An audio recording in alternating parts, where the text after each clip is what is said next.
Assalamualaikum warahmatullahi wabarakatuh.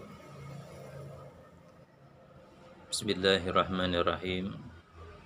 Alhamdulillahirabbil alamin.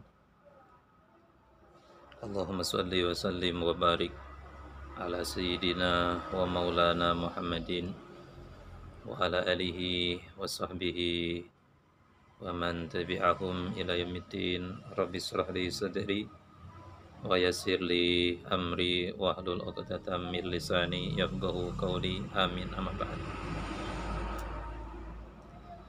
Ikhwani, saudara-saudaraku, sahabatku semua yang berbahagia, semoga kita semua, Anda semuanya, keluarga semuanya dilimpahkan taufik, ketetapan iman, Islam, ihsan, selalu ketaatan kita bertambah meningkat kepada Allah Subhanahu wa taala dengan amalan-amalan yang semuanya mukhlas diikhlaskan, kita ikhlaskan untuk Allah Subhanahu wa taala. Amin. Allahumma amin.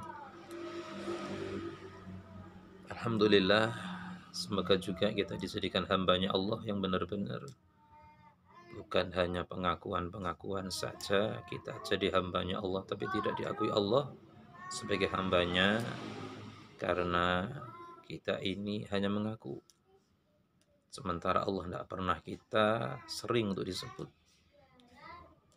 Perintah-perintah jarang kita laksanakan, tidak rajin, tidak semangat kita. Sunnah Rasul kadang kita abaikan, banyak yang makruh yang kita laksanakan. Iku naudzubillah. Sahabatku rahimakumullah, kita zaman seperti ini yang kita cari adalah pengakuan dari Allah Ta'ala, pengakuan dari Rasulullah SAW. Tidak usah pengen diakuin siapapun selain Allah dan Rasulnya. Tidak usah pengen diakuin oleh diri kita sendiri. Kadang kita tertipu dengan perasaan kita sendiri, padahal jadi musuh kita. Terpenting untuk kita semuanya adalah apa amalan kita, apa yang menjadi pedoman dalam keimanan, di dalam amaliyah kita, dan hati kita terutama dibersihkan dari segala kelalaian, dari niatan yang benar. Dibersihin hati kita dari ujub, riya, ghaflah. Niatan kita samakanlah kepada orang-orang yang soleh.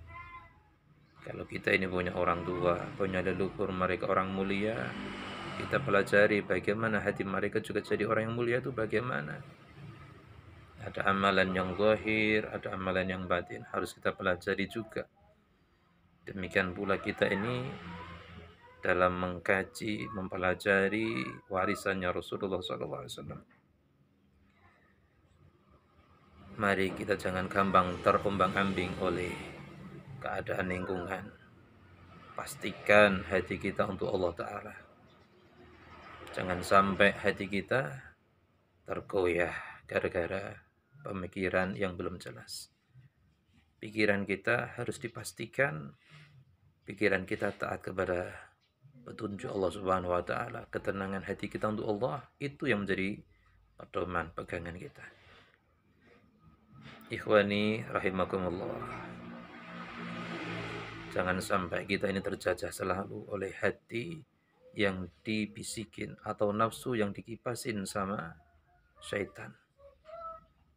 Kita jadi orang alim misalkan, tapi masih tercampur dengan nafsu, tidak terdidik nafsu kita, akan rusak ilmu yang ada dalam diri kita. Pikiran kita akan rusak. Kita misalkan jadi orang bodoh, dan itu sudah na'udzubillah. Harus kita ini minta hidayah sama Allah untuk lebih giat belajar. Kalau kita ini jadi orang yang tengah-tengah, entah pintar entah bodoh, maka kita harus keluar dari itu semuanya. Dekatin orang-orang yang mulia, tirulah orang yang mulia zahiran wa batin. Akhlaknya terutama, dijaga mulut kita, dijaga pikiran kita, samakan hati kita, bersihkan seperti mereka itu dibersihin hatinya. Dan kita minta kepada Allah Ta'ala dibersihin hati kita. Ikhwani, sahabatku yang berbahagia, zaman seperti ini, jangan gampang kita ini menjadi budaknya media sosial. Siapa yang muncul di media sosial, kalau itu menambah kita ini tambah semangat kepada Allah Ta'ala, ayo diambil. Kalau di media sosial, tayangan-tayangan yang bikin kita ini lupa sama Allah Ta'ala, kita ganti, kita tutup aja, tidak apa-apa. Ada media dari Allah Ta'ala untuk kita. Kitab sucinya Al-Quran, mushafnya ayo kita baca. Ada majelis-majelis ulama yang Allah makmurkan dengan ilmu, ayo kita hadiri, ayo kita dekati. Supaya kita ini tertular kebaikan-kebaikan dalam majelis itu, ilmu-ilmu di situ masuk dalam diri kita, selamanya kita di situ.